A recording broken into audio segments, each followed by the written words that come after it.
आरव और नैना, एक अधूरी पर मुकम्मल कहानी। बारिश की हल्की फुहारें कॉलेज के कैंपस को किसी फिल्मी सीन जैसा बना रही थीं। पेड़ों से टपकती बूंदें, भीगी हुई मिट्टी की खुशबू और गलियारे में भागते हुए छात्र, सब कुछ बेहद खूबसूरत लग रहा था। उसी भीड़ में भागता हुआ एक लड़का अचानक फिसल गया और सीधे जमीन पर गिर पड़ा। ओ ए हीरो, एंट्री मार रहे हो या स्टंट कर रहे हो? पीछे से एक लड़की की हंसी गूंजी। लड़के ने उठते हुए अपने कपड़े झाड़े और शर्माते हुए बोला, अगर तुम्हें हंसाने के लिए गिरना पड़े तो रोज गिर सकता हूं। लड़की ने मुस्कुराते हुए हाथ बढ़ाया। वैसे नाम क्या है स्टंटमैन? आरव, और तुम्हारा? नैना। बस यही वो पल था जब दोनों की कहानी शुरू हुई। आरव कॉलेज का सबसे मजाकिया लड़का था। हर वक्त दोस्तों को हंसाना उसका शौक था। दूसरी तरफ नैना शांत और समझदार लड़की थी, लेकिन उसकी मुस्कान इतनी प्यारी थी कि किसी का भी दिल जीत सकती थी। धीरे धीरे दोनों की दोस्ती बढ़ने लगी। कैंटीन में साथ चाय पीना, लाइब्रेरी में पढ़ाई के बहाने बातें करना और क्लास के दौरान एक दूसरे को चुपके से देखकर मुस्कुराना, ये सब उनकी दिनचर्या बन चुका था। एक दिन कैंटीन में आरव ने कहा, नैना, अगर मैं कभी बहुत अमीर बन गया ना, तो सबसे पहले तुम्हारे लिए एक बड़ा सा घर खरीदूंगा। नैना हंसते हुए बोली, और अगर अमीर नहीं बने तो? आरव ने तुरंत जवाब दिया, तो छोटा सा घर खरीदूंगा, लेकिन उसमें खुशियां बड़ी होंगी। नैना उसकी बात सुनकर कुछ पल चुप रही। उसकी आंखों में हल्की चमक आ गई थी। दोनों का रिश्ता अब दोस्ती से आगे बढ़ चुका था, लेकिन किसी ने भी अपने दिल की बात नहीं कही थी। शायद डर था, या शायद वो इस खूबसूरत एहसास को खोना नहीं चाहते थे। एक शाम कॉलेज के पीछे वाली झील के किनारे दोनों बैठे थे। सूरज ढल रहा था और आसमान गुलाबी हो चुका था। आरव ने मजाक में कहा, अगर मैं फिल्म का हीरो होता ना, तो अभी तुम्हें प्रपोज कर देता। नैना ने मुस्कुराकर पूछा, और तुम हीरो क्यों नहीं हो? आरव ने गहरी सांस लेते हुए कहा, क्योंकि हीरो के पास सब कुछ होता है और मेरे पास सिर्फ तुम्हारी दोस्ती है। नैना कुछ कहना चाहती थी, लेकिन शब्द उसके होठों तक आकर रुक गए। समय बीतता गया।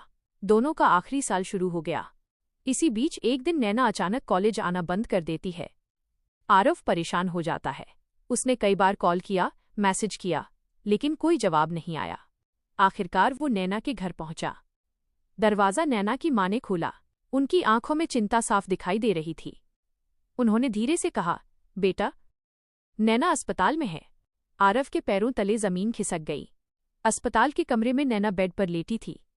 उसका चेहरा पहले जैसा चमकदार नहीं था, लेकिन उसकी मुस्कान वही थी।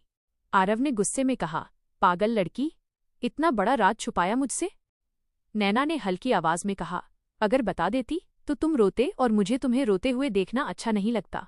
आरव की आंखों में आंसू आ गए। क्या हुआ है तुम्हें? नैना ने धीरे से कहा, दिल की बीमारी है, डॉक्टर कह रहे हैं ऑपरेशन करना पड़ेगा। कमरे में कुछ पल के लिए सन्नाटा छा गया। उस दिन पहली बार आरव ने महसूस किया कि हंसी के पीछे छिपा डर कितना गहरा हो सकता है। उसने नैना का हाथ पकड़कर कहा, सुनो, तुम ठीक हो जाओगी, क्योंकि तुम्हें अभी मेरे साथ छोटा घर बनाना है। नैना मुस्कुरा दी, लेकिन उसकी आंखों में डर साफ दिखाई दे रहा था। ऑपरेशन का दिन आ गया।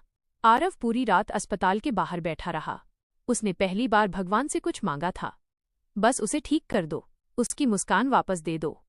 मेरी हंसी भी उसी में है। कई घंटों बाद डॉक्टर बाहर आए। ऑपरेशन सफल रहा, लेकिन अभी खतरा टला नहीं है। आरव ने राहत की सांस ली, लेकिन चिंता अभी भी बाकी थी। कुछ दिनों बाद नैना की हालत सुधरने लगी। वो धीरे धीरे पहले जैसी होने लगी थी। एक दिन आरव फूलों का गुलदस्ता लेकर कमरे में आया और बोला, मैडम, आपकी मुस्कान की सर्विसिंग हो गई क्या? नैना हंस पड़ी, तुम कभी नहीं सुधरोगे। आरव घुटनों के बल बैठ गया और बोला, नैना, अब फिल्म वाला हीरो बन ही जाता हूं, क्या तुम मुझसे शादी करोगी? नैना की आंखों से आंसू बहने लगे। उसने धीरे से कहा, पागल, ये सवाल पूछने में इतना वक्त क्यों लगा दिया? दोनों की जिंदगी फिर से खुशियों से भर गई। आरव को नौकरी मिल गई और नैना ने अपनी पढ़ाई पूरी कर ली। उन्होंने मिलकर अपने सपनों का छोटा सा घर भी बना लिया। घर छोटा था, लेकिन दीवारों पर हंसी गूंजती थी। लेकिन किस्मत शायद अभी भी उनकी परीक्षा लेना चाहती थी। शादी के 1 साल बाद नैना की तबीयत फिर खराब होने लगी। डॉक्टर ने बताया कि बीमारी वापस आ गई है और इस बार इलाज मुश्किल है। आरव टूट गया, लेकिन उसने नैना के सामने कभी हार नहीं मानी। एक रात नैना ने कहा, अगर मैं चली गई तो?